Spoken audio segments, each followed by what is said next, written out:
आइए दोस्तों, आज हम लोग जानते हैं यानी कि एमएलसी। एमएलसी क्या है और एमएलसी का मुख्य मतलब जो इसका जो वेतन आता है, इनका सैलरी क्या है, इनके सैलरी के बारे में, यानी कि जीतने के बाद इनको कौन कौन सी सुविधाएं प्राप्त होती है, कौन कौन सी सुविधाएं मिलती है, आज हम उसको जानने का प्रयास करेंगे बहुत ही आसान तरीका से। तो आइए, सबसे पहले एमएलसी क्या है। एमएलसी का फुल फॉर्म होता है यानी कि मेंबर ऑफ लेजिस्लेटिव काउंसिलिंग, जिसका हिंदी होता है बिहार विधान परिषद।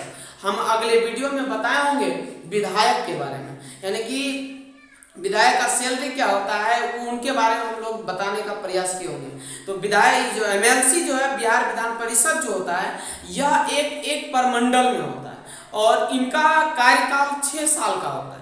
इनका कार्यकाल 6 साल का, तो इनका एक प्रमंडल में एक मतलब कि एमएलसी यानी कि बिहार विधान पार्षद होते हैं, जो कि पूरे बिहार में सब मिला के 75 गो बिहार विधान परिषद है। 75 गो बिहार विधान परिषद है और इनका कहीं यानी कि विधायक से कुछ कम खर्चा पड़ता है। इनका एक महीना में 75 विधायक का 3 करोड़ लगभग पड़ता है, और वही यानी विधायक का 7 से 8 करोड़ 243 विधायक का पड़ता है। तो देखिए कितना का मतलब कि आता है। एक महीने का खर्च हम बताएं तो आज हम उनके सुविधाओं के बारे में जानने का प्रयास करेंगे, बताने का प्रयास करेंगे। तो आइए देखते हैं कि मतलब क्या है। यानी बिहार विधान परिषद, उनका वेतन जो होता है, उनका मुख्य वेतन जो होता है लगभग 4,000 रुपया होता है, 40,000 रुपया होता है। उनका वेतन जो होता है 40,000 रुपया होता है और उनको और सारी सुविधाएं प्राप्त होती है। तो 40,000 के अलावा और सारी सुविधाएं प्राप्त होती है, तथा जिनका मतलब कि जो कि विधायक का वेतन वो एक प्रमंडल में 4-5 मतलब एक प्रमंडल में एक डिस्ट्रिक्ट में होता है कहीं मतलब 4 से 5 को विधायक, और 4 डिस्ट्रिक्ट यानी 5 डिस्ट्रिक्ट यदि हो जाए तो कितना विधायक और उनका कितना खर्चा पड़ता होगा, ये कि ये एक प्रमंडल में होते हैं। तो एक प्रमंडल ई हुए तो इनका वेतन मतलब 40 से 50,000 रुपया के लगभग रहता है और इनको और सारी सुविधाएं मिलती है, लेकिन विधायक से कहीं हट के। तो देखिए, और उसके बाद फिर क्या है, क्षेत्रीय भत्ता इनको मिलता है 50,000 रुपया, क्षेत्रीय भत्ता 50,000 रुपया, और सारी सुविधाएं मिलती है इनको। तो देखिए और क्या है, ऑफिस भत्ता, ऑफिस को साफ सुथरा खर्च उर्च मतलब कि बढ़िया से करने के लिए तो इनके लिए भी मतलब कि 10,000 रुपया खर्च पड़ती है। यानी कि इनको विधायक से कहीं, विधायक को तो इससे ज्यादा 20-25 हजार रुपया मतलब क्षेत्रीय ऑफिस भत्ता के रूप में दिया जाता है, और खाना पीना और सारी सुविधाएं देती है जो कि एक क्षेत्र के लिए होता है।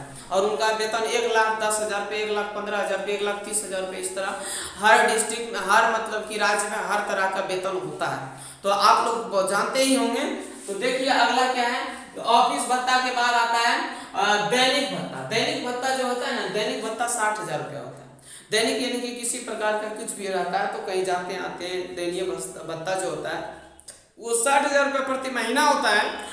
और उसके बाद फिर मतलब सहयोग के लिए, इनको भी सहयोग के लिए यदि कि कहीं गए किसी प्रकार का यानी कि जनता का किसी प्रकार का कोई दिक्कत हुआ तो उनके लिए भी मतलब कि 30,000 रुपया महीना दिया जाता है। और बोला जाता है एमएलसी को कि आप जाते हैं यदि कोई निसहाय हो, कोई मतलब कि थोड़ा सा अति में है, तो उनको जाके आप सहयोग करने के लिए 30,000 रुपया प्रति महीना पैसा सैलरी जो है मतलब कि रुपया दिया जाता है। और ये कितना तो मतलब मिलता है, किसी को मिल पाता नहीं मिल पाता तो आप लोग जानबे करते होंगे। तो देखिए आगे मतलब कि क्या है कि राज्य से बाहर जाने के लिए 2500 रुपया, राज्य से बाहर जाने के लिए 2500 रुपया, और यदि आप 1 किलोमीटर जाते हैं तो उनके उसके लिए 20 रुपया प्रति किलोमीटर के हिसाब से देता है। बाहर अपने राज्य से बाहर जा रहे हैं तो वहां से आपको 2500 रुपया, और उसके बाद 20 रुपया प्रति किलोमीटर आपको हर जगह पैसा का मतलब कि मिलेगा। और इसके अलावा भी है मतलब कि देखिए मोबाइल फोन के लिए 1 लाख रुपया सालाना, यानी कि आप मोबाइल खर्च रिचार्ज करने के लिए आपको 1 लाख रुपये दिया जा रहा है। तो ये कहीं ना कहीं सरासर गलत है, और ये 1 लाख रुपया मतलब कि नहीं दिया जाना चाहिए। काहे कि 1 लाख रुपया व्यक्ति का खर्च नहीं हो सकता है। काहे कि 2 मोबाइल रखते हैं तो 2 मोबाइल रखते हैं तो कितना का अति करवाते हैं, यानी कि 800 रुपया से बेसी ने 800 रुपया में 3 महीना देता है। 800 रुपये में 3 महीना देता है, तो मतलब कि 8 तिहाई 24 यानी कि 4 से 5 हज़ार। ज़्यादा से ज़्यादा इसका मिनिमम मैक्सिमम रखना चाहिए 20,000 से मोबाइल फ़ोन खर्च के लिए नहीं रखना, ज़्यादा से ज़्यादा देना चाहिए, इससे ज़्यादा नहीं देना चाहिए। यानी कि अगला देखिए क्या है कि फर्नीचर के लिए सालाना 1 लाख रुपए देता है सर।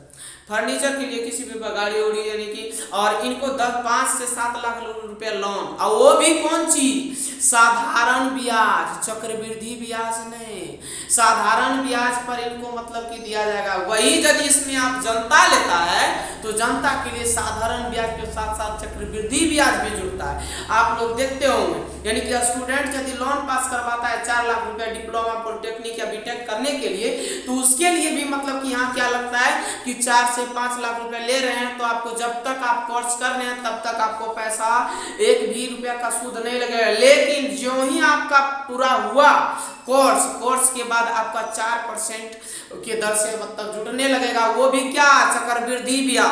साधारण ब्याज का ना एकदम टेंशन ही खत्म कर लीजिए, वो चक्रवृद्धि ब्याज। इस तरह का व्यवहार किया जाता है एमएलसी और एक स्टूडेंट के साथ। आप देखिए तुलना करके किस तरह का मतलब कि कितना सरकार हम लोग से मतलब हम लोग से तो एगो टैक्स वसूली करके और उसके बाद वो अपना काम करते हैं और हमें लोन प्रदान करते हैं। वो भी लोन देने के बाद भी वो हमसे मतलब कि कर्ज के रूप में मतलब कि देते हैं और चक्रवृद्धि ब्याज होता है। चक्रवृद्धि ब्याज में कभी उठ पाएंगे। और यहाँ देखिए उनको एमएलसी जी को दे रहे हैं मतलब कि फर्नीचर के लिए मतलब कि इतना पैसा। अगला है कि स्वास्थ्य सेवा।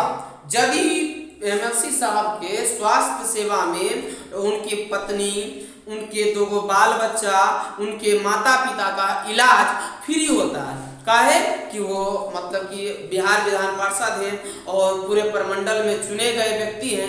क्या जनता मतलब कि कुछ भी नहीं है, जनता चुनने वाले हैं, क्या उनकी उसके ऊपर मतलब कि स्वास्थ्य फ्री नहीं हो सकता है? और यदि स्वास्थ्य फ्री है भी तो उसको दिखाने के लिए जाएगा तो डॉक्टर नहीं, और डॉक्टर है तो मतलब दवाई नहीं है, दवाई है तो मतलब कि कुछ भी नहीं। तो इस तरह का व्यवहार हमारे बिहार में हर स्वास्थ्य सेवा केंद्र, चाहे मतलब कोई भी सरकारी सेवा केंद्र है तो वो इसी प्रकार से चल रहा है। और सबसे पहले तो ले लीजिए सरकारी स्कूल का बात, तो सरकारी स्कूल में तो थोड़ा सा भी मतलब कि टीचर का थोड़ा सा भी सॉफ्ट कम्युनिकेशन और लैंग्वेज थोड़ा सा भी है नहीं, और पढ़ाने का ढंग तरीका ऐसा है कि स्टूडेंट उसे समझ नहीं पाता है। तो हम उम्मीद करते हैं आपको समझ में आया तो लाइक कमेंट और शेयर जरूर करें तथा चैनल को सब्सक्राइब करना ना भूलें। Take care, all the best.